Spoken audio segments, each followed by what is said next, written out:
He calls me the next day, you know. Calls me at midnight on Tuesday, and I guess it's earlier because he's like up in Canada up there. Garret, and it's loud, and there's people talking. He's at a party or something. This song's unbelievable, buddy. I've got somebody that's going to email you tonight. You need to get on it. It's going to be on the show on Sunday. And I was like, oh, no, Taylor, that's just an acoustic demo. I need to go in the studio. And I started doubting myself, you know. I didn't think that a song that I recorded myself could be on a show that big. And he's, oh, no. I said, I don't know, Mr. Taylor. He said, damn it. He said, it'll pay you like, and he told me what it would pay. He said, I said, oh, acoustic's great. Yes, sir. Shoot.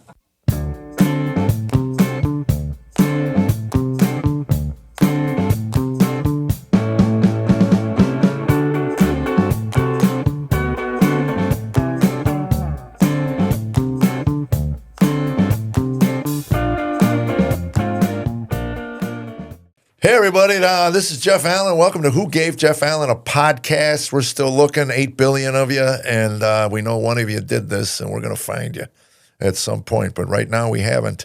Our sponsor today is still the one and only Nordic Wave. That's right, cold plunge. And I've decided to take it seriously. I really have. I know I've been making jokes about my little cold plunging, but it's a game changer for me. I won't speak for anybody else, but as someone who lifts weights at 70 years old and who plays golf as hard as I do at 70 years old, I have a lot of inflammation, and that cold plunge, it relieves me from a lot of the pain and suffering that my lifestyle brings me. But I went to ChatGPT AI because I wanted to be serious, and I want to sell one of these before I die. We're still at zero, but we're the nice thing is it's not going to cost me anything. That's the cool thing. So anyway, Nordic Wave, cold plunge. This is right. You know you're getting older when you voluntarily climb into freezing water and call it wellness. Introducing Nordic Wave, the cold plunge that makes you question every decision you've ever made for the first 30 seconds. You get in and immediately think, who recommended this? Jeff Allen did. That's right. Then a couple minutes later, you feel amazing. Cold plunging may help support post-workout recovery. I can vouch for that. Alertness, I can vouch for that. Energy, I can vouch for that. And an overall sense of well-being, I can vouch for that. And also, if you got a lust issue, the NAD issue. That's important. And there's another benefit nobody talks about, confidence. Listen, look at how confident I am. I cold plunged right before I came here because after sitting in freezing water on purpose, the rest of your day doesn't seem that difficult. Traffic, long meeting, child's play. And your spouse says, we need to talk. I just sat in 45-degree water. Bring it on, baby. Nordic Wave. It's cold, it's uncomfortable, and somehow you're going to want to do it again and again and again. Get yours and discover why people everywhere are voluntarily freezing themselves before breakfast. Nordic Wave. Feel alive. Really, really alive. How's that? Is that a pitch of all pitches? That's right. I know you're already ordering. Jeff 150, save $150. And let me know how it works. And by the way, consult your doctor. That's on there. Make sure this is not edited out because I can get sued. Consult your doctor before you freeze your nads off. And anyway, don't blame me if you can't have children. My boys is frozen. That'd be funny if you do cold plunge and then go make love to your wife and your swimmers are going. Come out looking like Eskimos. Yeah, exactly. Hey, we got a guest. We do. We keep getting them in here. I don't know how. Apparently they're not watching the podcast. So anyway, I'm a little punchy. I'm really feeling good. I got a little weepy in the car coming up here. I was thinking about my life. I don't even know why, but you're in traffic. You can either get angry and about that, or you start pondering and reflecting. And we have a really good life, my wife and I, and I'm so proud of her. The stuff she's been doing lately for wellness, and I told her, I said, a lot of women at your age could, they sit in chairs and watch television all day and eat bonbons. and she's going to Pilates 2 hours a day, and she's crocheting for a ministry at church. She makes prayer shawls. By the way, I got to share this. You all know my wife, very competitive, and she submits things to the Williamson County Fair. This year, she submitted 3 entries. She got a second, a third, and she got a blue ribbon, a first. Now, I said to her, boy, that's amazing. And she said, really? I'm done, Jeff. Not that I'm a sore loser, but that third place, you should have seen the one that beat me in second. She said the first place one was beautiful. I'll give her that. But my third place finish, I don't know who's judging these things. And if you're listening and you're in the Williamson County Fair Crochet Judgment panel, pay attention. You do an investigation. It could be rigged. Well, it could be. Well, that's what I said to her. I said it wouldn't surprise me at the county level that it's paid off. Especially out there in Williamson County. I believe it. I'm 100% on board with you. But I love the fact that, most people, get a blue ribbon and focus on that. Holy cow, I won. It took her 13 seconds to get over the elation of the blue ribbon before she started trashing. It's a very competitive field, crochet. You don't know that, Garret. Apparently so. I could see that, especially out there in Fairview. Well, you've been talking, and people don't know who you are. So let me Texas, but you live here. Yes, sir. I split my time between Nashville or out in Fairview and Texas. All right, we'll get to that. I don't say Fairview. No. Because then people will start showing up. Oh, yeah, that's true. It's a terrible place. A lot of crime. It's awful. We don't want anybody there. I got shot at on the way up here driving through Fairview. Yeah. It's normal. That I believe. Yeah. Matter of fact, that was so funny because it's a small town. And every time somebody defends their house with a gun, that is front page news in the local Fairview newspaper. I've seen it a couple of times. A couple times. Some drug addicts tried to pop into some guy's house, and he's in a wheelchair, and he blew him away with their 12 gauge. And yes, we're laughing about it. So just get Great over yourself. Anyway, Texas country artist Garret Bradford, Texas grit, traditional country, and a songwriter's heart. I like that. Did you write that? No, sir, I didn't. Of course not. Garret Bradford is a Texas-born country artist whose music is rooted in ranch life, rodeo culture, and honest storytelling. I can vouch for that. I heard your honky-tonk one. Thank you. Yeah, I loved it. His breakout song, This Way of Life, was featured on Yellowstone, my favorite show, and became the most Shazammed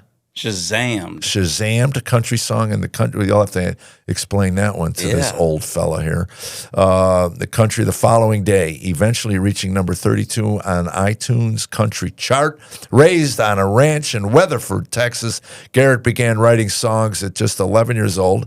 Talk about that because that's fascinating to me.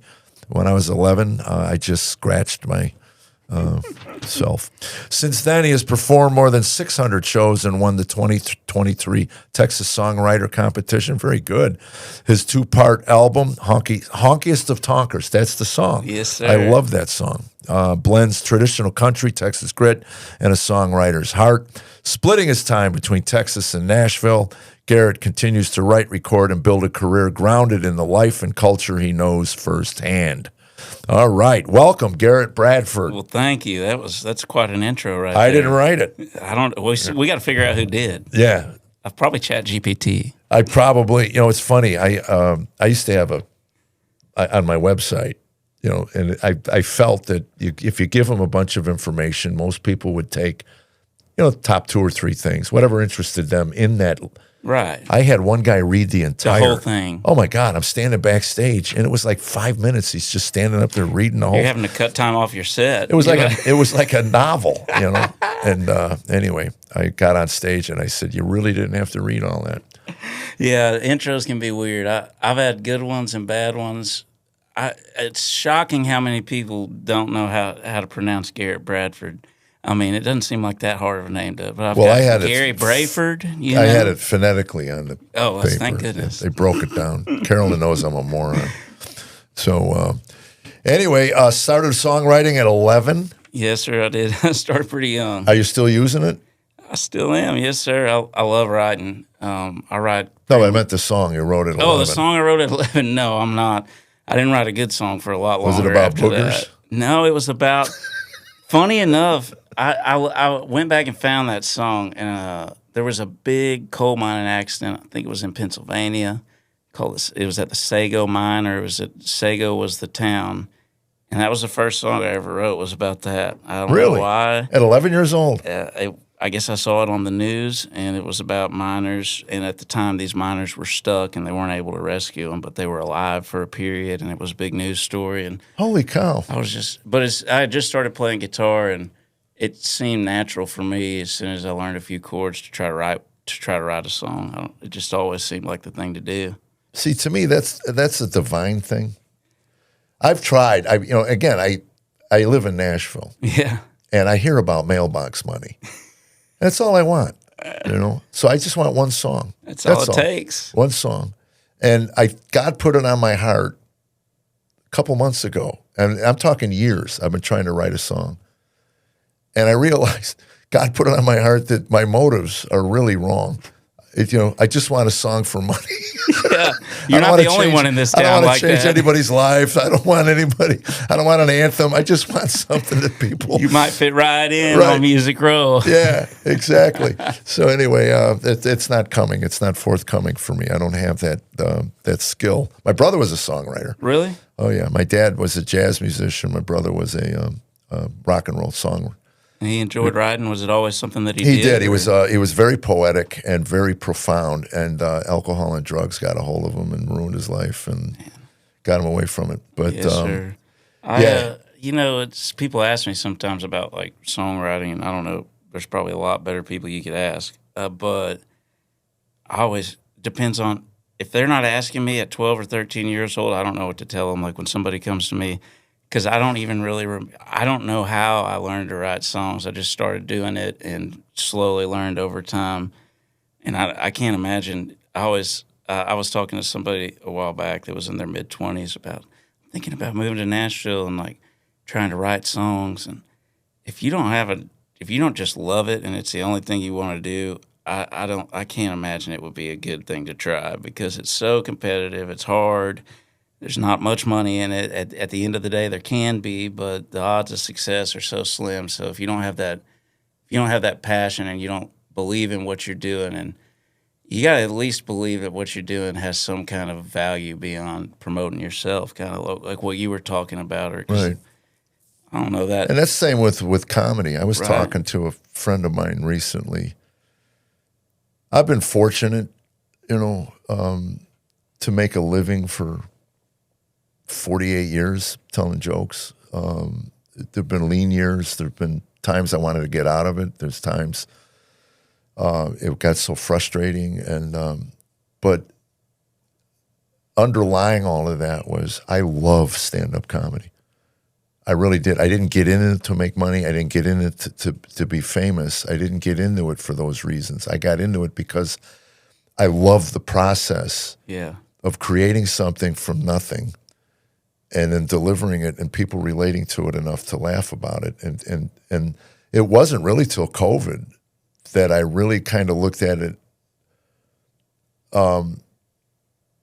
from a ministerial point of view where it actually has value.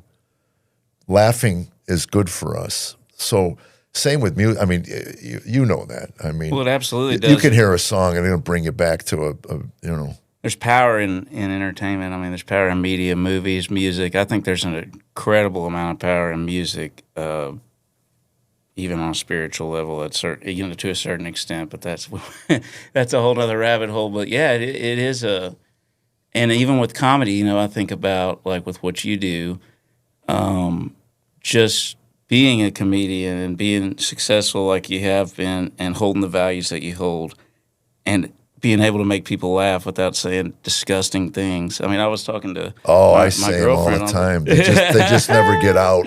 They just stop here. But I mean, it's important, and I think even with music, it's who knows. I feel like I'm supposed to be doing this. I believe that. I think God wants me to be doing this right now. I don't know if that's because I'm supposed to be a big celebrity. Maybe the reason I'm supposed to be doing this has already happened. Maybe I played a song somewhere a year ago and there was somebody in the crowd and they did that, went left instead of right, and who knows what could happen. It's hard to know, but all I know is I'm very confident that I'm supposed to be doing this. Right. And beyond that, I don't know. I don't think that God wants me to be necessarily the next George Strait. If that happens, that would be great. But some of that stuff is, you have to be careful as an artist because it's really easy to start thinking about yourself and what you want and forget about why do you do this. Yeah, I talked to somebody recently. I said, I was very, I have my list of sins. Believe me, my character flaws. They're pretty public. One of them was not envy and jealousy. I've never really had that, and I've seen what it did to people around me. Yeah. Coming through the clubs, and it would eat people alive as they looked out and saw other people's success. But I found in the last couple of years, the more successful I get, the more I start looking out and going, I want to do that. I want to do that venue. Why can't I get that venue? I mean, and it's an insidious, you talk about a rabbit hole. Yeah. I'm fortunate I have a beautiful wife that will smack me if something like, if any hint of ungratefulness comes out of my mouth. It is interesting how easy it is after something being blessed. Like even for me with, for example, like having that song on the TV show Yellowstone. Yeah, walk us through the whole process of okay, you write a song and then you decide you want to submit it to a man like Taylor Sheridan. It's way better than that. The story's way better than that. Okay. So Taylor Sheridan moved. I'm from Weatherford, Texas, born and raised. And at the time, this was probably 7-8 years ago, Taylor Sheridan moved to Weatherford before Yellowstone started. And he bought a ranch in Silverado, which is about 5 miles south of our place. And he got my number from somebody to come do some tree work and clear some land on his place. So I met him, and he was successful at the time. He'd had the Sicario movies and everything, but I didn't know that. I didn't know anything. I still don't have a TV at my house. So I wasn't really – I knew he worked in the entertainment. She can vouch for it. My girlfriend can vouch for it. But I had no idea who he was, and he told me he worked in the movie business, and I really liked him. We hit it off. He invited me to his house for dinner, and he eventually found out I played music. He had me come and do some more work. I was there working for a few weeks, and he'd keep inviting me over, bring your guitar next time, and he'd have me play a song. And I remember the first time I played for him, he was like, okay, you're a songwriter, and that really I don't know, that he inspired me a lot. And the first season of Yellowstone came out around that time. So I'm getting to know him, becoming friends with his family, and the show starts taking off. And I still never thought about getting one of my songs on the show. Like that he had never asked me. It had never crossed my mind. I just thought it was so cool. I was getting to meet those actors. He'd have the actors in at his place, and I'd get to go and play at little functions and parties. And I had kind of gone through something in 2014. I was in, and I'll just say this because it's important for this story. I was in a car accident with my best friend, Colt Bruce, and he passed away. I was driving, and we had been out at a bar. And anyways, so I got in some legal trouble for that and ended up going to jail for a while. And I was 23. And I say all that not for sympathy or anything, but to say, like, that totally took the wind out of the sails for my music dream. As soon as that wreck happened, I kept writing songs, but I'd totally given up. I didn't play another show after that. I was just didn't want to be in front of people and was just doing the tree work. So then Taylor comes into my life and starts encouraging me. And eventually, I mean, I'd known him a couple of years at this point. The show's getting huge.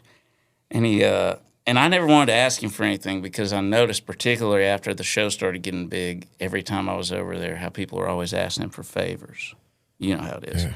So one day we were sitting on his porch, and it's just me and him.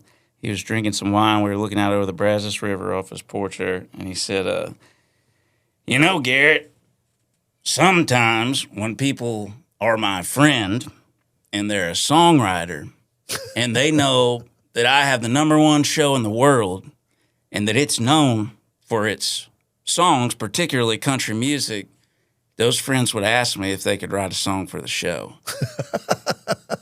And I was tempted to ask him, but I stuck to my rule and I just said, you know what, Taylor, I bet they do. That'd be that'd be a big opportunity for a songwriter like that. He said, "You idiot, that's a hint." I said, "Well, yes, sir. What do you want me to write a song about?" And he said, "Well, I've got this idea for this scene." He said, "I need a song about the Western way of life. How it's dead, it's dead, but it's still alive. It's dying, but it's really not dying. It's changing." And I'm pretty simple-minded, so that confused me for a little bit. I was thinking back to my biology class. But I said, "Okay, I think I could do it, Taylor." So I kind of thought he wasn't serious because it was late at night. Kind of thought maybe he would change his mind or forget about it, but he did not. He texted me a couple of days later asking about it, and it took me a few more days, but I wrote that song, This Way of Life, and nervously sent it to him because he's so picky. And an acoustic demo I recorded at the house there just to see if he liked it, and if he liked it, we'd go in the studio. Well, I sent it to him on a Monday. Didn't hear anything back from him, and I'm like, oh my gosh, this is terrible. So Tuesday. Isn't it funny how your head immediately goes to that? He hates me. Probably a very busy guy, yeah. So the he was fact literally in 24 Canada. hours later, I haven't heard from him. Yeah, he hates me. The song's terrible. I burned all my guitars, and then he calls me the next day. Calls me at midnight on Tuesday, and I guess it's earlier because he's like up in Canada up there. Garret, and it's loud, and there's people talking. He's at a party or something. This song's unbelievable, buddy. I've got somebody that's going to email you tonight. You need to get on it. It's going to be on the show on Sunday. And I was like, oh, no, Taylor, that's just an acoustic demo. I need to go in the studio. And I started doubting myself, I didn't think that a song that I recorded myself could be on a show that big. And he's, oh, no. I said, I don't know, Mr. Taylor. He said, damn it. He said, it'll pay you like, and he told me what it would pay. He said, I said, acoustic's great. Yes, sir. Shoot. I'm on my email right now. Right, Where'd you send it? But, and it came on that Sunday, and I thought it would just be like in the background or something, maybe in a pickup truck turned down low while people were talking over, and the opening credits played season 3, episode 9. I remember sitting there with my parents, and this guitar riff, me playing, comes in. It plays like there's a whole, I think it's over a minute and a half. Wow. And there's no dialogue over it. It's just a montage scene of, and I was like, whew. And by the time that show was over, my email and my phone and my phone was blowing up. That's amazing. And it was a complete God thing. I mean, the way. I can't tell you how low I was when I met Taylor. How I guess little I believed in myself, Right. And he did more to restore that than just about anybody I've ever met. And for him to see a guy trimming his trees and that guy to end up having a song on that show, I think says a lot about him and his values. Yeah. He's a good guy. Yeah, I've heard He's very a character. Similar thing. Yeah, well, I've heard similar things from people. Yes, yeah, sir. I told you off air, but I got a friend of mine that submitted, I think 3 songs for Landman. I don't think any of them got picked up, but it's an interesting process. I remember talking to again, I'm not a musician, so I'd meet these A&R guys in Nashville and stuff, and one of them was one of those guys that sits in an office and listens to demo tapes.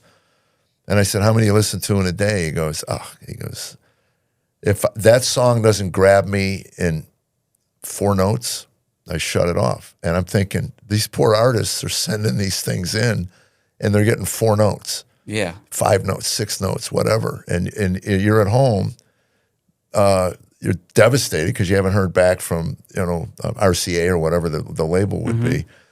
I was in a room reading actresses for a sitcom pilot I did back in 2000. And the girl would leave, and then one of the producers would go, I didn't like her shoes. And they would put her picture down. I mean, it had nothing to do with her talent. For nothing. So these artists are sitting there. And again, I understand that because 24 hours, you're going, oh, he hates me. Yeah, yeah. I'm going to burn my guitars. Yeah. And you just don't know. You don't. what's going on. But again, for God to orchestrate this, I believe that it says a lot about how this relationship with Christ works. I mean, he uses us as instruments. We are his instruments to draw people out of their own dark times, or put them in the dark time. I mean, it's but to connect those dots. From it was unreal. I mean, the way it all happened, looking back, it's clearly providence, And it's funny because I think about so for example, I mean, that song, I have $0 invested in the recording and making of that song. I wrote it and recorded it in a day at my house, and I never had any. I guess my point I'm trying to say is in life, the times that I've tried to make these big elaborate plans, I need to go up to Music Row and I need to meet so-and-so's manager because he's going to like me, because it never works. The only things that ever worked for me were completely accidental, and maybe that's God's way of showing me that I don't know what I'm doing. Right. Absolutely. I mean, there's a saying, people plan, God laughs. Yeah. And we're kind of the same way. Tammy and I, we talk about it. If we have a 3 rule. If we try to get something, do something 3 times and the door gets slammed, we leave it alone. Yeah. Because every time we've pushed beyond that, it never ended well for us. You get yourself in trouble. Whether it was a purchase or whatever, there's a reason things get shut down as well. And that's something I pray for as far as music, is for God to slam any doors I'm not supposed to go through because I'm so hard-headed.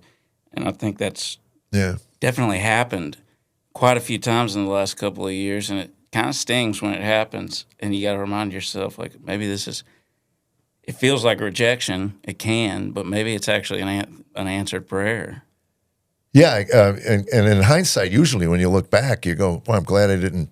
Yeah. Yeah, I'm glad I didn't get that. Like with the sitcom with me, there was a part of me, we were just kind of getting our marriage healed up and stuff, and then this big opportunity comes, and we're thanking God for this, and thank you, Lord, thank you, and then when it didn't come through, I'm laying in the fetal position in my living room. Why do you hate me?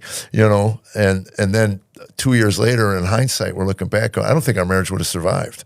Wow. We were living here, and then to fly out to LA for 3 weeks to tape. You can see that now. Yeah, we had kids at home still, So yeah, in hindsight, I go, man, I'm glad I didn't get it. Yeah. One of the interesting things about, I think, a commonality between what you do and what I do, probably a lot of entertainment stuff, is, particularly me, is right now I'm an independent artist. I'm not signed to a label. I don't have a big team working on my behalf, and it's like keeping the motivation. My team's right there. You got a good team. I do. She is wonderful. She's a real deal. I figured that out. I appreciate all prison work programs. That's right. That's right. That ankle monitor looks good on you. Yeah. By the way, did you sing in prison at all? Or? No, they didn't let me take the guitar in there. Really? I would sing to the guards a little bit, to the jail guards. They let female guards in there, and I was pretty good about talking them out of extra food. The bar's pretty low in there, I mean, in the real, maybe in day-to-day life, I'm like just average, but I feel like in there I was kind of like Brad Pitt. I had all my teeth, and, they looked at me. I could sing them a little George Strait song. They'd start sliding those trays through there like it was all-you-could-eat buffet. I love that. That's a fact. And then, For all you wannabe prison inmates, learn to sing, have a talent, have a skill, and make sure you have all your teeth. Yeah, or get some, what are they, veneers, dentures, something like that. Done. Just make sure you get that taken care of. But no, they didn't. I would have liked to. I'm actually about to start being involved with a program here in Tennessee. I'm so excited about this. I was supposed to do the first one yesterday, but it got canceled. It is a ministry where artists come into Tennessee state prisons, including death row, which death row in Tennessee has 13 people on it, now 12 because they executed one last week. But I'm getting to go in and do that, and I'm so excited about that. Sing. Get to sing for them, and you just kind of tell your story. They try to find artists and writers who could connect with these guys. And I'll tell you what's kind of funny. So the first one we were supposed to do, no kidding, was Death Row. Yeah. and that was supposed to be like yesterday, but they had an execution the week before, so they didn't do that. Well, I get an email. I've got to do a background check to go to death row. Right. I'm like, what, do you have to kill somebody to come in? I mean, so I've never thought about that. I had to submit a background check to go to prison. Yeah. You just never know. Yeah. Well, they want to know everything. Yeah. It's like, did these guys pass a background check? I did mean, comedy a couple times at prisons. Really? Told my story. And the funniest first one, the audience is 30 feet from me. They're all prisoners. And they give me a panic button in case they bum rush me. And I looked, and the guards were 100 feet from me. So I looked at the crowd. I said, I'm not a math major, but doing the math here, I said, this thing is useless. It ain't going to work. It ain't going to work. I go, yeah, if you want me, you're going to get me. Yeah. So let me know if I'm ticking you off. I said. I'm sure they're glad to have. I bet they were. But so anyway, happy to see you in there. yeah, oh yeah, and I opened with, but for the grace of God, I should be sitting next to you. Yeah. I really should. I didn't do it serious long prison stint. I did 4 months in jail, but I remember they would have sometimes ministers come in on Sundays, and you could go if you wanted to. And I remember, even for me, knowing that I wasn't going to be in there for years and years or anything, I thought that was so impressive. It meant so much. And I could, especially to the other guys, and some of them, were probably fixing to go away for 10, 20 years, but that somebody would even care enough. Some of these guys don't even get visits from their own family, and probably maybe for good reason. A lot of these guys have burned a lot of bridges, but it's really neat. I don't know, just be able to show people like that somebody's even thinking about them. Absolutely, and also the ministry side of it is that Chuck Colson had a prison ministry. Chuck came out of prison, and he got saved. It was an interesting story, and again, if you're familiar with the story, I may be, in my paraphrase, chopping it up, but this is the way I heard it. He goes in because of the whole Richard Nixon thing. He was one of Nixon's attorneys, and he goes to jail for that. And he gets in jail, and after a period of time, he realizes that if this whole Jesus thing was a conspiracy, somebody would have talked.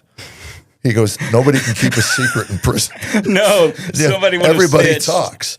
So he goes, obviously it's not a conspiracy. I mean, That's a great point. Well, man. it was, and he gave his life right there, and spent his whole life with this prison ministry. And he would go to South America and convince them to give him a section of the prison for his ministry. And you had I bet those are nice prisons in South America. well, yeah, he said they were the most god-awful prisons in the world. But his section, I'm chopping the numbers up, but it was like a less than a 10% recidivism rate coming out of his prison. So he brings it to the United States and couldn't get any traction. Couldn't get them. Not from our bureaucrats, because they said that this whole separation of church and state thing. And all he did was teach the Bible to these prisoners and allow Christ to do what Christ does, and that's transform hearts. And it is an amazing, to me, when I would go to my 12-step meetings and I would hear these stories. It was funny. I used to say in New York, I remember, you'd raise your hand and go, some guy would go, I stabbed my wife this morning. And, and I'm going, oh, and you hear 7 guys go, oh, I remember when I did that. I remember when I did that. It's like, holy cow, yeah. And I know what you mean. And I'm thinking I raised my voice this morning and I feel guilty and ashamed and humiliated. You start feeling like a really good guy sometimes. Well, that's it. Like, but I would see these big burly guys. I mean, huge tats everywhere and muscles and biker, all of that. And the life they lived. And when God gets a hold of them and they start talking about that and they break down and start just sobbing at the grace that's been extended to them, and they get that, it is so freaking powerful. And it's not something that somebody like me or somebody, if you've been there, that will resonate with people who were there. 100%. It's important to hear stories from people who've been there. Well, and are you talking about those folks you see in 12-step meetings and all those people, and when God changes somebody's life like that. I mean, in a lot of ways, that's a miracle in and of itself. When an addict, you hear testimonies of, when somebody that was on fentanyl gets saved and is able to get off. I mean, the relapse rate, even for people going into treatment for things like that, is insane, up in the upper 90s percentages. I mean, I would be curious to see, even from a secular perspective, do a study and see. I bet the outcomes are far greater from spiritual Christian programs in those prisons than anything else they do. Oh, absolutely. And there's so much money in prisoners. Oh, big money. You really wonder if the heart is into keeping them out. No, I don't think it is. I mean, it's obvious with and again, email Carolyn, not me, but with the school system, I don't think the object is to educate. If it is, it's a failure. I know. Yeah. I really don't. I really don't think because with poverty, there's big money in poverty. Big money in homelessness. The homeless and hustle. you're thinking, it just seems that the more money that gets involved, the more the problem expands. Right. And if the goal was to shrink the problem, they would go about it in a different way. But somebody said that when historians write about the 20th century, they're going to say that God's greatest gift to the humanity was the 12-step program. Wouldn't surprise me. I would not be here without that generic higher power thing. And it gave me a place. It gave God. I got into a place where God was able to work on my heart, and through this disease. And it was interesting. They told me one day I would thank God for this, for my alcoholism, and I thought they were nuts. But hardly a week goes by where I don't get on my knees and thank Him for all the pain that I went through, because it allows me to look back and appreciate and see His hand in my life. Yeah. Discernibly see His hand in my life. There's no guesswork for me. And the pain seems to be what we respond to. Well, it's the only motivator for change. I mean, why would you change if everything was great? You wouldn't. If you're robbing banks and you're having a great life, right? Why would you stop? Yeah, and submit yourself to a higher power. That's something that I'm one of the people that was born in church, so to speak. I mean, particularly my mother was taking me to church all the time growing up. I feel like I was truly saved in my early 20s after that car accident, about 2 years after that. But I don't know, it's just interesting how the difference in just having your Christianity be a cultural thing and then applying it and trying to actually have that relationship. And I don't know, I'm still working on that a lot. I fall short in so many ways, but I'm even just staying in the habit of regular prayer for me can make such a big difference. Like if I catch myself not praying for a couple of days, inevitably I start getting anxious, I start getting depressed, and it's like that stuff just builds up. And I've done a lot of 12-step work. I've been through some of the AA things, and I actually work the steps, and I found that really helpful. When I first went there, I was kind of freaked out by the God of your understanding, but then I saw it working on other people who didn't believe in God, and like over the course of a couple of months, this guy was an atheist 2 months ago, and now he's agnostic. And in a couple more months, I might be a Christian, And well, that was slowly. kind of my, they said pray. I said to what? And that really just set me on okay. I got to agnosticism relatively quickly, I guess. I was never a hardcore. I was an uneducated atheist. If I was, I could not certainly defend it.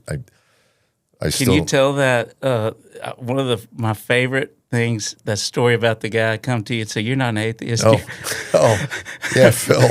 Yeah, out on the golf course, talking about the Bible. I said, "Stop it with the Bible." He goes, "What do you mean?"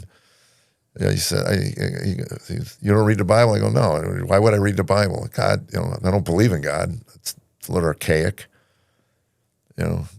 God's word. He says, well, what's in the Bible you don't think is true? I go, I told you, I never read it. I'm an atheist. He goes, you're not an atheist, you're a moron. You know? That's so funny. And so anyway, that was the beginning of a beautiful friendship.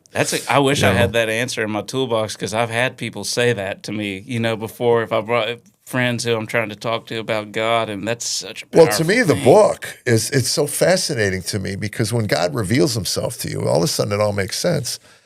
And the line I've always used in churches was, the bookstores, I mean, when they were, there's still Barnes and Nobles around, but when they were ubiquitous, there were bookstores everywhere. There's thousands and thousands of books written by man's attempt to find meaning apart from God. And the Bible sits by itself unchanged in thousands of years. It just sits there with dust on it because nobody wants to crack it open. But it's the most influential book in certainly in Western civilization. Sure. And to not open it up and not study it and not read it.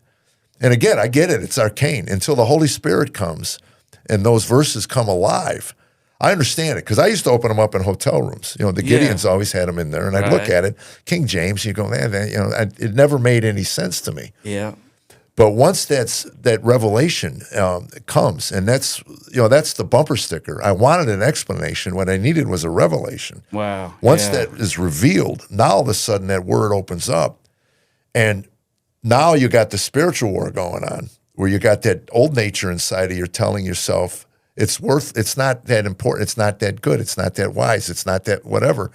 And then there's the other part of you that when those verses come to you in moments, today coming here, I had a rough weekend. I stumbled and fell quite a bit this past weekend. And I was living in shame for a couple days. And I confessed my sin to my friends. I went, I have a group I meet with on Mondays. I called another group of guys that I meet with. And today I'm driving to here, to the studio, and I'm sitting in traffic, and I just start thinking about this grace. It's real. Yeah. The shame I sat in not 48 hours ago is gone. I didn't will that away. I tried to will it away while I was sitting in it. Yeah. I mean, I told myself all the bumper stickers. Right. I'm forgiven. God forgives me. But until as far I as did the east is from the west. but until I did the repentance and I confessed my sin to one another, which is what Scripture says. Right. And then driving here, it was overwhelming. That's I can imagine someone looking at me in my car and I'm sitting, but what a gift. It's amazing. And it's a free gift. And we as human beings, that nature, the old part of us, we don't want it. I don't want it.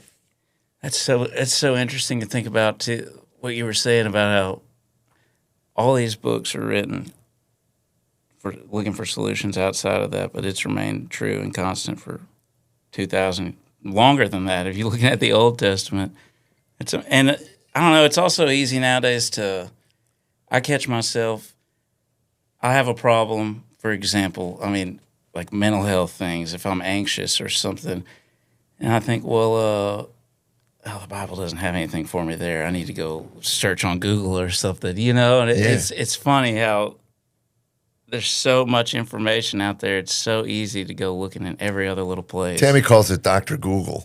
Oh, yeah. Yeah. Let's go to Dr. Google. You'll be convinced you're having a heart attack, you got cancer. Every time I get on there and I feel bad, I look it up. I'm like, oh, my gosh. Well, you don't watch the Golf Channel. No, sir. It's for people like me, 70 years old, because it's like every symptom I'm going, that's me. That's me. I should have a duffel bag full of pills. I should, based on all the symptoms. Yeah. Yeah, absolutely. Can I ask a question? Yes. Sorry. Relationship 2 years later. Well, I think first and foremost, it stripped away everything that I was personally prideful in.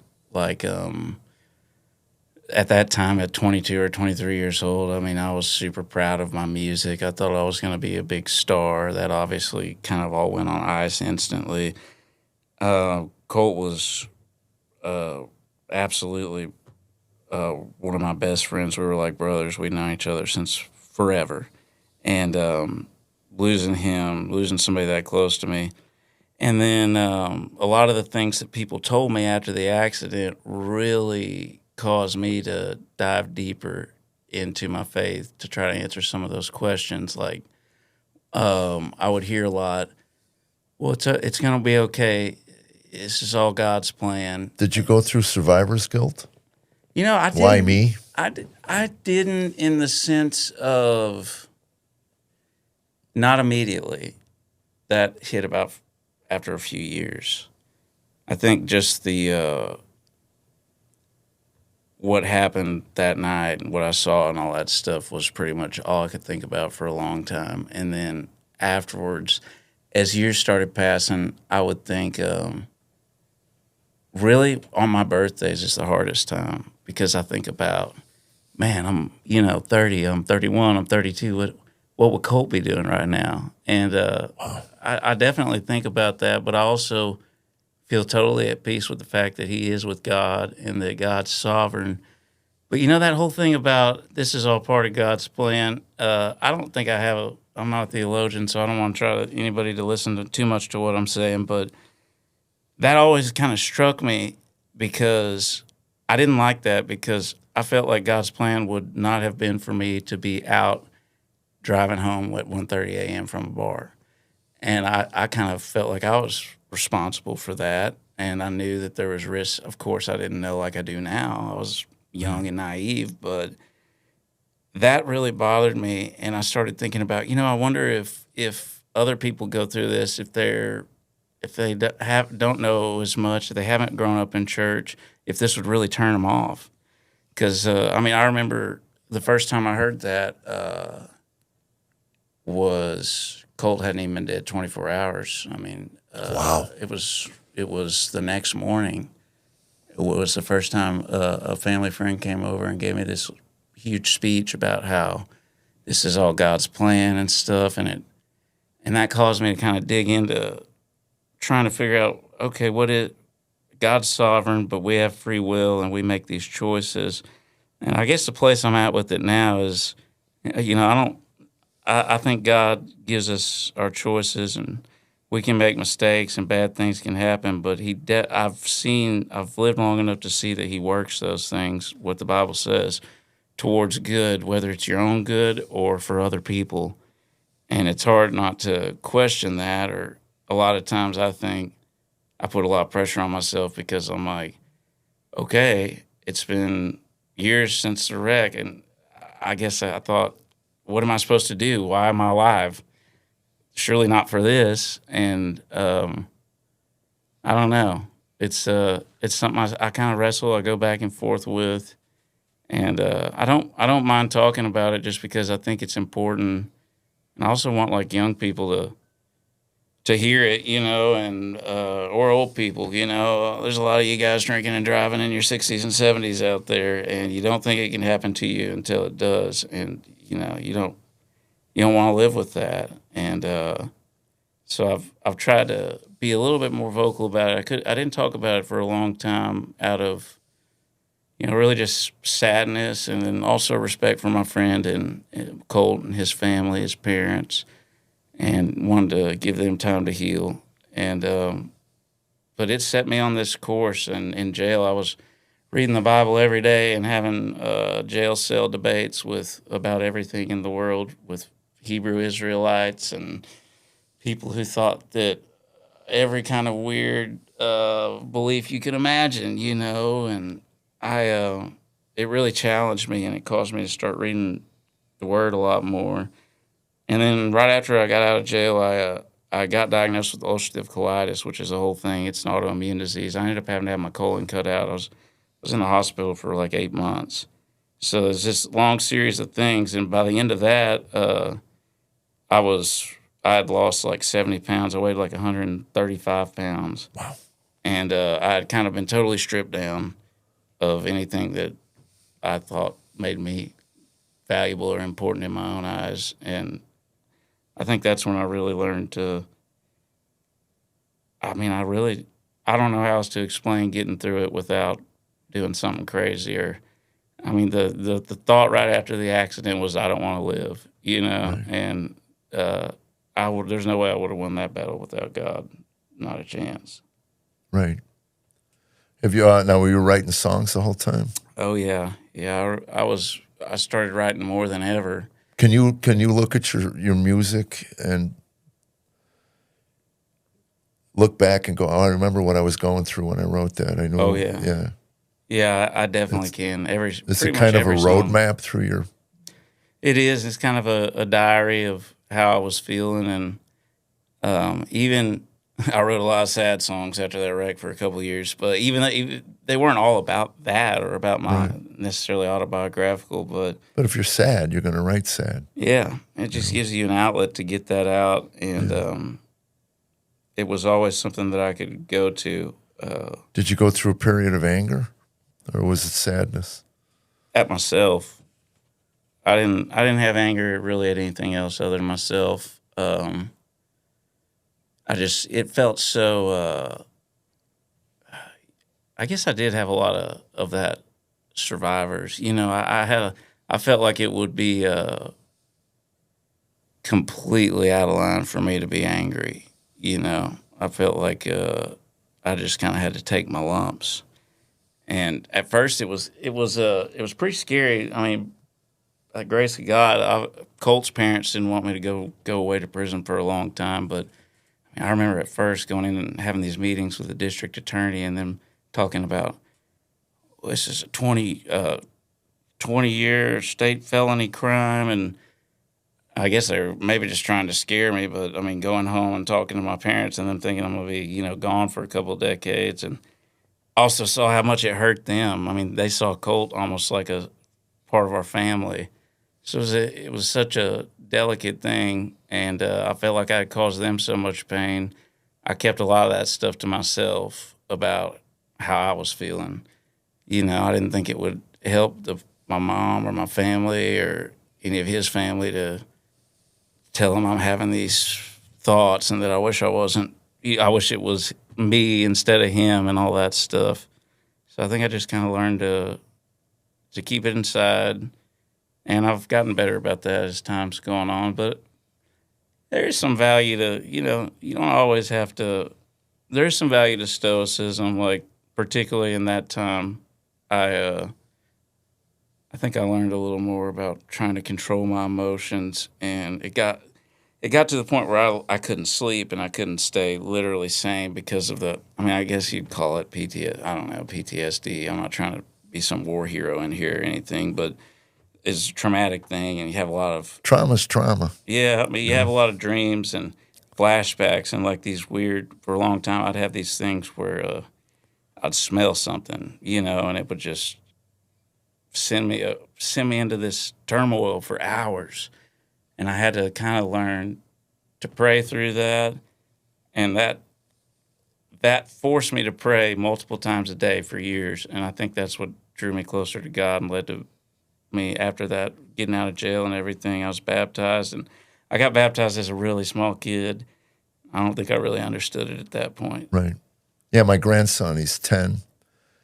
We told him you couldn't take communion because that's a special thing for people who've committed their life to Christ. It's a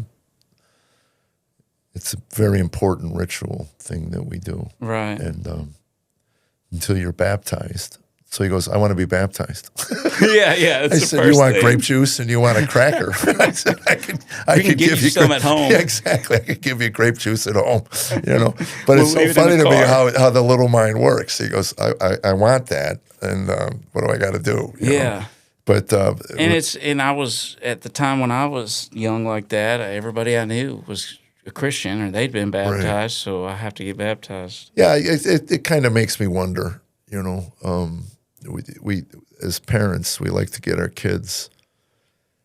I think that later on in life, when your brain is developed, certainly in your frontal lobe is developed, and you can make a decision as an adult, I think it would be important to. I think so too. Yeah, not to hold on to. I was 4 years old, and I decided I was going to become a believer. Understanding now, my granddaughter, on the other hand, was a very mature thinker at 11. she would ask questions like, if Jesus is God, who made Jesus? You know, and I said, that's out of my pay grade, you know. Go ask your grandma. You know, yeah, I said, ask Pastor Jeff, the other, Ask the pastor. ask the pastor. But she sat with us for a year in what she called Big Girl Church, watched a bunch of baptisms and watched a lot of communions, and never once. And we'd ask every now and then, do you want to be back? She goes, I'll let you know, I'll let you know. Yeah. And then one Easter Sunday, man, she just jumped up and ran up there, and she said, I'm ready. And it was funny because when we were walking out after, you know, I got to baptize her. About a month later, we solidified it. And she goes, what does this mean? And through tears, I said, it means we're going to see each other again. I said, this is not beautiful. it. And that's, the older I get, you know, at 70, I get it now. You know, my mother was in hospice, and we were getting really sad because we're losing our mother. And she said, Jeff, I know where I'm going, and I'm ready. I'm tired.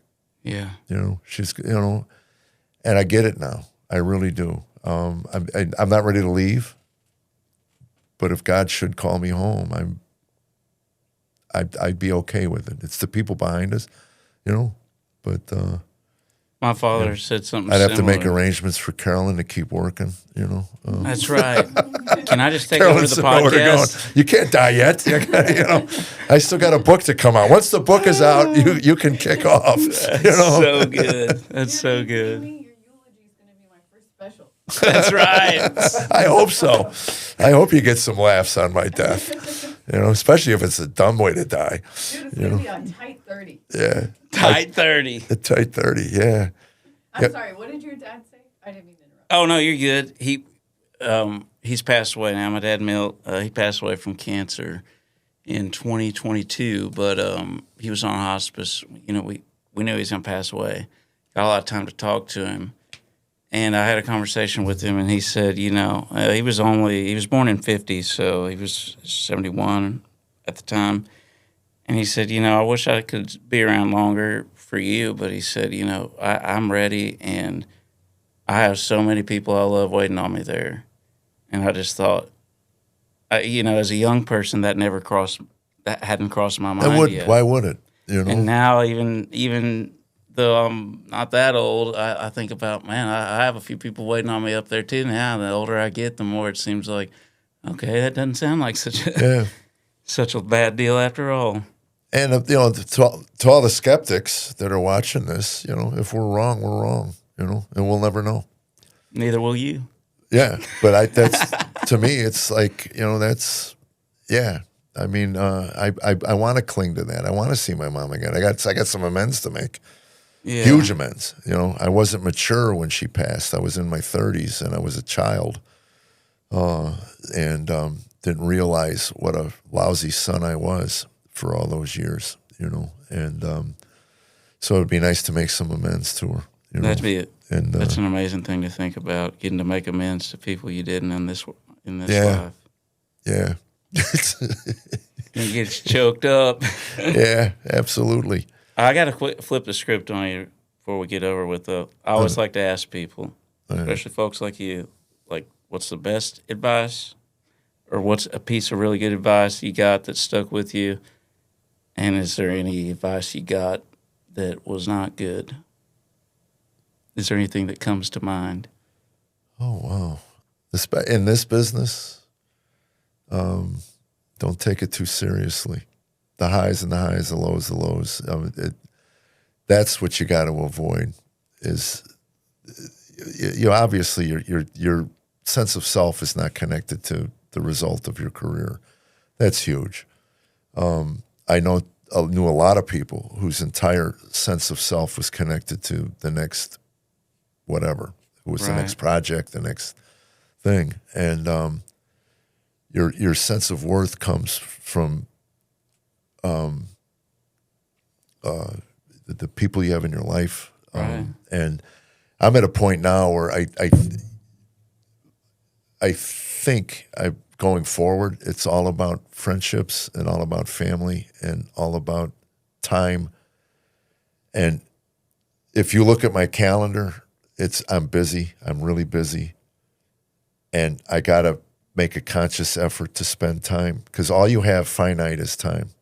Yeah. You can earn unlimited. Obviously, Elon Musk has proved you can earn unlimited amounts of money.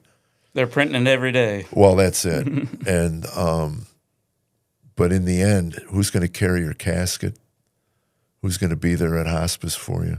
When we were at hospice with my mom, there were 6 or 7 beds there. Nobody. Jeez. Nurses told us they've been there for 6 days, and not one person has stopped in. I don't want to die alone. No. You know, and and the cool thing about being with Mom, we were in the thing telling Mom stories and laughing our asses off. And the hospice nurse came over and going, not everybody here is having a great time. Yeah, can y'all keep it down a little bit? Everybody's dying. But we were, my mom was in the other room and she was slipping away and we were out there. She wouldn't have it any other way. No. But we were just kind of reminding ourselves. And I remember telling my sister after probably 3 or 4 months after my mother passed away, they lost their best friend and my mom. My sisters, they were very close. I was close to my mom, but they were really close. They were friends. And I had my arm around my sister taking a picture of my nephew's wedding, her son. And I said, remember when we were going into hospice with Mom and we were saying our goodbyes and she was slipping into a coma, so we wanted to say our last goodbyes to Mom. Vicky says, I remember that. I said, I just want you to know that she told me I was her favorite. Last thing I heard her say. And the picture of my sister laughing was priceless. That was so cool. And she told me that. I go, she lied to you. Yeah. She knew how sensitive you were. Yeah. She had to tell you that. But yeah, even in the most tragic times, Mom was cool with it. Mom was, and here's a great story about that. She was hanging on. She was in a coma, but she was still alive. And the hospice nurse came to us and said, my dad was exhausted. He was with her for days, never slept. I mean, he was not in great shape. And they said, you need to get your father out of here. He's really not doing well physically. And we have found that a number of loved ones hang on till their spouse leaves. We've seen that a lot. So anyway, we get into the parking lot. I'm taking my dad back to his apartment. In the parking lot, less than 4 minutes later, my sister texts me, she's gone. There's something. That's how much my mother loved my father. That's unreal. And there's something, if you talk to people like hospice nurses, there's a lot of things that don't seem like they could be explained given just the natural worldview. I mean, I used to go to a men's group with a doctor that was a hospice doctor, and we used to just look at him and go, how do you do this? They're saints. I mean, they're literally called to do this. There's every patient you get is going to die. I mean, there's not anything you can do to you just try to make their life whatever they have. And then you see he said what the tragedy is the people who die alone. I can't imagine. But at least they have those. You'd have to have such a big heart to be in that line of work, and at least they have those people with them. I know my dad's hospice nurse, Lou Ann. She's incredible. I'll send this to her. She's probably watching, but she still checks in on me from time to time, and she's just one of the most incredible people I ever met. Yeah. Just warm and had a quality about her that from the moment I met her, and I don't really feel like this with people, felt like I could tell her anything, just had a spirit like that. I have so much respect for those people. And my dad hung on. In his case, it was my dad got his real estate license right before he was diagnosed with cancer. He had owned a horse auction company, and he sold it. And I had met Taylor doing all this work. This is before my song was on the show. And Taylor... Did he get a chance to see the song and everything? Oh, yes, sir. Oh. Yeah, that was pretty cool. A great thing. And Taylor knew who my dad was. My dad's pretty well known in the horse world down there. So he wanted to meet him, and they met and became friends. And my dad had just sold his company, so he gets his real estate license, and I'm riding with him and Taylor one day, and he says, "You know, Taylor, the 4-6's ranch is going up for sale, which is I think 150,000 acres out in West Texas." And he started this conversation, and did he buy that? He did, and my dad was his agent, and my dad was in It's a a coma. big commission. My dad was. He went for the bundle. Why are you working? Why don't you just be a trust fund baby? Mama's got that now. Mama's got that. But he. That's really one of the coolest things. I mean, getting my song on the show was really cool, but that and him somehow making that happen is like his first real estate deal. And then he died a few hours after the contract was signed. He was in a coma for a couple of days, and he just would not die. And that contract got signed. I mean, it's a long time back and forth to like the contract to sell it. He was out, but I went in there and I told him, I was like, "Dad, it happened." So it wasn't a handshake? No, it was not. It was not a handshake 150,000 deal. acres. But I told him, I said, "Dad, it happened. The deal's done. Mom's good. I mean, I'm good, I guess. So thank you." And he was dead hours later. And I don't think there's any doubt. Like, he was waiting on that, Yeah. But that is even more of a kind of a little miracle in our family's life. I mean, Taylor putting my song on the show was really cool, but in the grand scheme of things, that he done a lot for us, and I really appreciate him. Yeah. And God's done a lot for us. So you got him on, you text him every now and then? Every now and then I send him songs. Tell him his show sucked? No, I keep wanting to write a script. Hopefully he'll see this. I'm sure he's a regular viewer. He's not a very busy guy. I think he watches a lot of podcasts. Well, I want to, if he watches this, Taylor, listen to me. I've always wanted, this is it, my one acting role. I've always wanted, my wife will tell you, for 30 years, all I've ever wanted to do was be in a Western, walk out on my porch, squint into the sun, and say, "Get off my land." And then pull my gun up and get riddled with bullets, just shot to death on my porch. That sounds like a scene from Yellowstone. I love it. I've always loved that where the rancher comes out and goes, "Get off my land." Get off my and then land. That's it. That's my role. I want it. I'll tell you what. I'll pay you because I know you're hurting. Yeah, he don't have much money. He's really struggling. Yeah, he's down to his. My dad always used to joke in the horse auction business. A lot of those folks that he would deal with and sell horses for were very wealthy, like Alice Walton and people like that. He'd be like, "Well, she's fell on hard times. She's down to her last 100 million. You got to have a little grace with her." And I always that was like Leno years ago. Leno had a bit about this is how long ago it was. I think Carol O'Connor signed for, I don't know, it was $100,000 an episode, right? And which was unheard of in television. Pay $100,000. That's a lot. It is now, but I mean, now it's million. The Friends people were getting like $1 million an episode or something. So anyway, Carol O'Connor held out. They wanted to offer him like $75,000. Again, I'm chopping it to shreds, but anyway, Carol O'Connor said wants $100,000, and Leno's line was, "Man's got to eat." That was the argument. Man's got to eat. Why do you want $100,000? Man's got to eat. Man's got to eat. Man's got to eat. So, yeah, that's the way you look at it, I guess. $100 million. There's a guy that was big influence in my life named Lewis Pierce, kind of a Texas legend from Houston, really wealthy guy, but he was buddies with Elvis because he hired Elvis to come to the Houston Rodeo back in the 70s. And he said when he called to book Elvis for the Houston Rodeo, he talked personally to Colonel Parker. And he said, "We'd like to get Elvis." He said, "Oh, yeah, that's good. What do you want?" He said, "What's your budget?" He said, "We've got $200,000 or something." And he said, "Well, that's good, but Elvis is going to need something too." He said, "That's good for me, but Elvis is going to need something too." Yeah. Yeah. Yeah, I read, I think it was Albert Goldman's book on Elvis, and Colonel Parker was not a great guy. Not a great guy. Not a great guy. Yeah. And he was probably the one guy that could have got Elvis off of drugs. And never did. Never did. Never even tried it. It's easier to control an addict. It really is. I wonder that, I don't think country music is... You ever been to Graceland? No, I haven't. Oh my gosh. I want to go. Greatest joke I ever heard. Comedian named Tom Parks comes back from Graceland. He said, I figured out what killed Elvis. When you go into Graceland, they left it as it was. In the Jungle Room, they go, Elvis decorated this himself. And it's...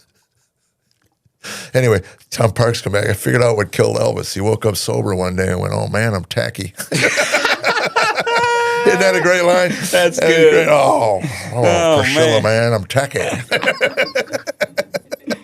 I've heard of the Jungle Room, though. Oh, my gosh. It's when I took my sister came to town, she wanted to go down there. But I'll tell you what you do get is when you go through it now the way it is. I went through it initially, gosh, probably before I was married, so it was the early 80s. My last drunk was in Memphis. Really? Oh, yeah. I was sober for about 2.5 months, and then an old Coke buddy of mine shows up at the club and drops a bag of Coke on the table, and I was off to the races. That's a hell of a place to hit rock bottom. Well, I was in front of Graceland at 2 a.m, just trash going, I want to see the king! I want to see the king! And then some guard comes out and goes, we know you love Elvis, but you're going to have to wait till we're open. And I said, I was just looking, hoping that he left some Valium under the bushes, man. I got to get to sleep. I got an early flight. There's got to be some Quaaludes or something swirled away around there something laying somewhere. under it. Yeah, he probably left the stash somewhere. Anyway, that's when I upset the guard. He goes, I'm going to have to call the police. And I go, oh, you won't have to. And then we left. But I called the sponsor that night. I got back to my room. I've told this story before, but I still think it's worth telling. And he says, at 3 a.m, I wake him up in Boston. And I was chopping cocaine up. And his phone number was stuck to my driver's license. You want to talk about a God thing? And his number falls into the cocaine. And I'm looking at this is an AA sponsor, and I'm looking at the number, looking at the coke, and I realize that I'm going to lose my way, all this stuff. It's over. So I call him up, before cell phones, so I, call him up, wake him up. He says, if you're serious, you have any cocaine left? I go, yeah, about 1 gram. He goes, you'll flush the coke.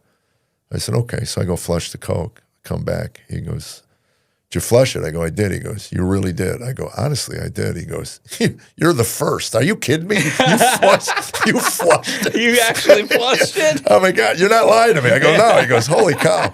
All right. He goes, it sounds suicidal. I go, I'm not, man. I'm just sick of this. I really am. It's the classic sick and tired of being sick and tired. Yeah. That was it. So that was it, September 28th, 1987. Wow. Yeah. So you're coming up on 39 years. Big 4-0. 39. That'll be 40. Oh, that's right. And next year. Next year, 2027. My sponsor in Texas he's from New Jersey, but he lives down in Texas now. What part of Jersey? What exit? He's, I don't know what part of Jersey he's from. The part that sounds like he's in the mafia. No, he's a great guy. His name's Joey Gingoli. Are you kidding me? He I love it. Had a real successful construction company up there. Of course he did. But he's a great guy. Yeah. He's a great sponsor too. He'll help you out. But it's interesting to see him now, and it's hard to even. And I guess I would probably feel this way if I met you now. Believe it or not, it's hard to even picture what you were like before. Absolutely, and it's funny because Tammy, somebody a while back posted a video of me. I was on a talk show in Boston, drunk, and it was really bad. I was, and Tammy got really mad, and I said, I need to see that. It doesn't bother me at all. Yeah, I mean, they're out there. Believe me. Right. If people want to dig it up, it's there. Yeah. And I that's why I've always been kind of an open book. I try not to think of anything deep and dark that I'm keeping to myself, so that I just found out about somebody pretty well known that had some issues sexually, and it's all coming out now, and because he was being extorted to the tune of about $2.5–3 million, and he finally just said, "I'm not paying anymore." So it's all coming out. Yeah, and he's going to have to live with that, And I feel like, well, as long as I, nobody wants to hear the deep dark details. Right. Otherwise, I read a book on certainly sexual addiction. I read more than one, and the preface to one of them was, I'm not going to go into any detail, and if that's what you want, you're a voyeur, and that's your issue. But you don't need to go into details, right? It's bad enough to just say, I got an issue and I'm dealing with it, and that's the way Tammy and I talk about it. How's your issue? I'm doing well, Right. But it's insidious, and we're just broken, wounded species, period. Yeah. And the lucky ones, I consider myself very blessed and lucky that I had a desire to work through the pain and suffering of getting rid of something that I did feel my life was over. I never thought I'd write a funny joke again. Yeah. And again, those lies. So you could, I bet you, I would imagine, same thing with me getting on stage. If you're used to being tipsy or you think you can't do it. Yeah. That feels so awkward. Well, there was a test to determine whether or not you're an alcoholic. And the test is you pick a number, 3, 4, 5 drinks, and you stop. But you have to drink the 3 or 4 or 5 every night, and you have to stop for 30 days. If you can do that, you're not an alcoholic. By day 3, I raised it from 5 to 7 or 8. And then by day 6, I was up to 12 or 14. But again, rationalizing, I'm still functioning, right? And but I never I hit haven't the crapped my stage. pants lately. I was. Oh, braggart. Sure, bring that up. It's been at least 2 weeks. So I did wet myself not that long ago. It happens. It happened. I was on stage and I knew it. And at my age, I'm working now. By the way, reach out, Dr. Kegel. Is it Kegel or Kegel?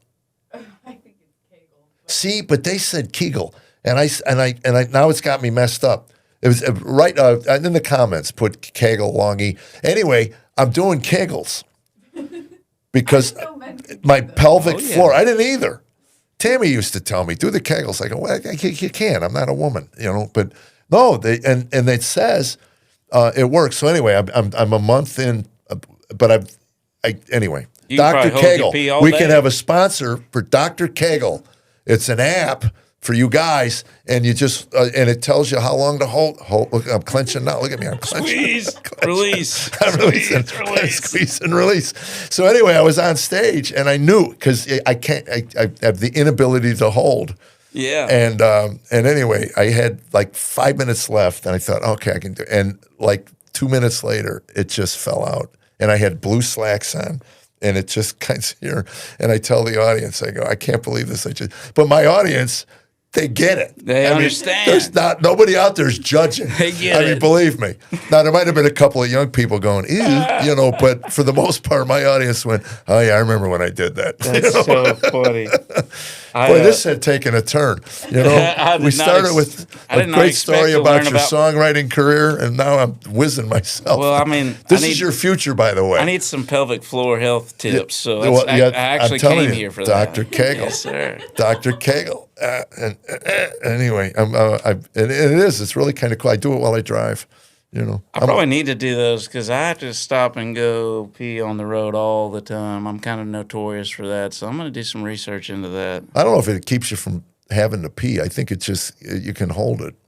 I need to.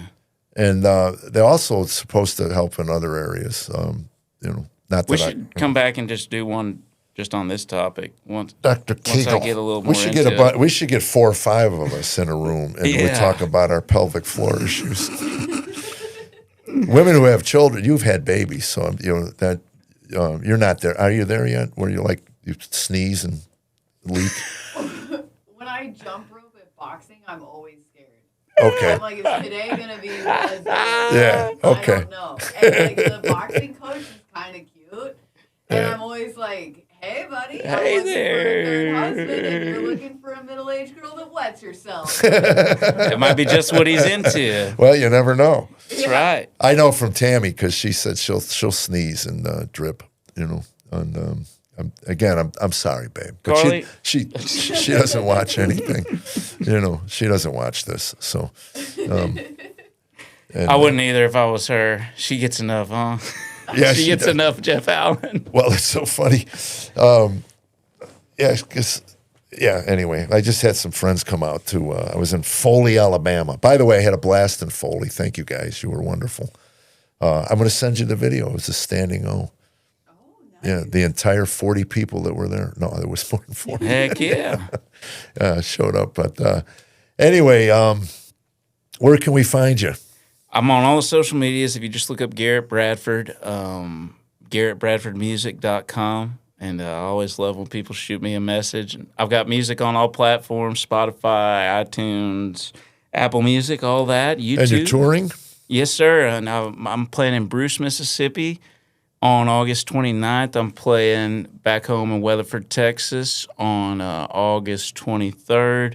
Got quite a few shows coming up, so check out. You travel full band or? Depends. Since the Yellowstone thing, I've been able to do a lot of acoustic because that song's acoustic, and it's kind of my biggest song. Yeah. So I've enjoyed that, kind of getting to be, I don't like babysitting 4 or 5 other musicians, if I can avoid it. So it depends. The thing that the next 2 things I'm playing that I just mentioned are be acoustic, but I've got some full band things coming up this fall too. So. Oh, okay. Yes, and you got a sir. full catalog? Yes, sir. Yeah. A bunch of tunes. I think I've got about 20-something songs out now. I just released one a few weeks ago called Blacktop Bender. Blacktop Bender. Yes, sir. I like that. And I got The more honkiest coming out. Honkiest of Tonkers. Honkiest of Tonkers. I like that one. And I want you to promise me you'll revisit that Minor song. I will. Yes, sir. And that'll be your next hit, I'm telling you. I think it will be. I just had that put on my heart that your 11-year-old self wrote the ceiling breaker. You're going to break through. It is pretty good. I need to bring it back. I'm going to put a video up of it on my Instagram sometime in the next couple of days. Country people like Minors that are trap songs. That's right. Yeah. And anyway, guys, it was nice. How did you guys? I was torturing ticks, and I've made a bunch of hostage videos where I'm holding up ticks, and I'm like, Bill Gates, I have your agent here. You have 24 hours to release the cure to alpha-gal and Lyme's disease. And then I torture these ticks. It's a pretty good bit. My dog gets involved. I suggest everybody goes and checks it out. Well, I just want you to know, in our house in the summer, a tick check is what passes for foreplay. Yeah, I'll tell Tabby she'll come out of the garden. She'll come out of the garden. I go, I think it's time for a tick check. Time baby. to check for ticks. Get out of the tub. Get over here. That's right. Check you for ticks. That's so sad. It is sad, but I have such a healthy fear of ticks, and I picked 2 or 3 off last week at the golf course. I just pick them off. They're bad here. They're not as bad where I'm from in Texas. I don't know if it's the humidity or what, but coming here, I'm kind of freaked out. Nah, blood-sucking leeches don't do well in Texas. No, we don't like them. Yeah, unless they're oil people. Yeah, that's true. We got a few of those. You got a couple of those. Garret Bradford, man, God bless you, man. Thank you for buddy. coming in, man. I appreciate you. And you a golfer? No, sir, I'm not. All right, I knew I didn't like you. I'm trying to get into it. Yeah. You can teach me. How could you not play country music and not play golf? Well, I'll now consider myself a sporting clay shooter. That's my new hobby. Oh my I went and gosh! shot sporting clays. Do you go to the Tennessee? We went up there on Sunday. I I used just to did go it for there. the first time on Sunday, but I'm basically Did you hit any? now. I hit like half of them. I Really? thought that, God, maybe 40%. I suck. And her grandfather's like really good, and he shot. My dad contests. won turkey shoots. He was very good and never taught me. And I can't hit a damn thing. I go out and shoot at clay pigeons, and I can't hit one. And Just got to lead them. Stay relaxed. Well, that's what they tell me. You kind of paint the sky, and then boom, Anyway, Or I'll tell if you you what. shoot I'll enough- teach you how to hit a golf ball. You teach me how to hit a clay pigeon, and Do you go to the gun range much? Yes, sir. All We right. should go. All right.